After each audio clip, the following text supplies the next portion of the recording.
오늘 제목은 하나님의 심판과 저주입니다. 28장은 수아 사람 빌닷이 욥의 말을 두 번째로 반박하는 그런 내용입니다. 빌닷은 하나님을 떠난 악인이 당하는 심판과 저주를 이야기하고 있습니다. 이 빌닷의 이야기를 듣고 있으면은 신명기 28장의 저주의 말씀을 잘 정리해 놓은 것 같습니다. 신명기 28장에는 하나님의 말씀에 순종했을 때의 축복과 또 불순종했을 때 임하는 저주를 말씀하고 있습니다.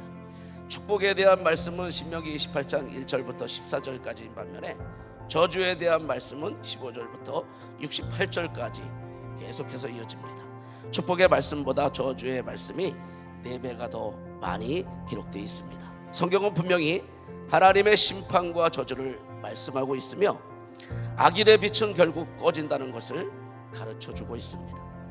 하나님을 경외함이 없는 사람들은 부지런히 악한 길을 내고 또 그의 발이 피를 흘리는데 빠르지만 결국 그들의 빛은 꺼지고 그 불꽃은 사라져 버리게 되는 것입니다. 왜 그럴까요? 하나님께서 악인들이 자기의 행위의 열매를 먹게 하심으로 악을 행하는 모든 사람들에게는 장래가 없게 하기 때문입니다. 저주에 대한 하나님의 말씀을 바로 사용하면 죄에 대한 좋은 경고가 됩니다. 그러나 잘못 사용하면 고난 중에 있는 사람을 더 힘들게 만드는 협박의 말씀이 되는 것입니다. 지금 빌닷은 욥을 협박하는 말을 하는 것과 같습니다. 하나님의 저주에 대한 빌닷의 얘기를 들으면서 생각나는 분이 있습니다. 이 사람은 실제로 하나님의 저주를 받았습니다. 하지만 빌닷의 말과 같이 자신의 죄 때문에 저주를 받은 것이 아닙니다. 그분은 우리를 죄에서 구원해 주신 예수 그리스도십니다. 사도 바울은 예수님이 우리를 위하여 저주를 받았다고 분명히 가르치고 있습니다. 저와 우리 모든 사람은 본래 빌닷이 말한 저주를 받아야 하는 자들이었습니다. 하지만 죄 없으신 예수님이 우리를 위해 대신 저주를 받으심으로 우리가 하나님의 저주에서 벗어날 수 있었습니다. 빌닷은 하나님의 말씀을 잘못 적용시켰습니다.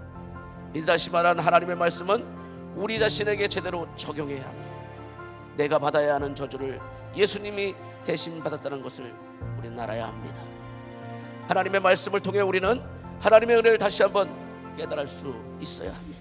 우리는 성경이 악인에 대한 심판을 외치고 있다는 것을 기억해야 합니다. 좀 전에 말씀드린 이 저주가 악인에게 반드시 이루어지게 되는 줄로 믿습니다. 악인은 심판의 형벌을 면할 수가 없습니다. 성경 전체적인 주제가 사랑인데 사랑이라는 그 의견에는 변함이 없습니다.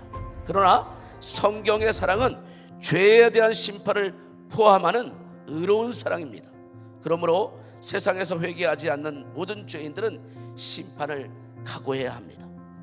때때로 잠시 살고 있는 이 세상에서 아무 일이 없다고 안심하며 심판의 메시지를 조롱하는 죄인들을 만날 때도 있지만 곧 후회할 날이 다가오는 것입니다.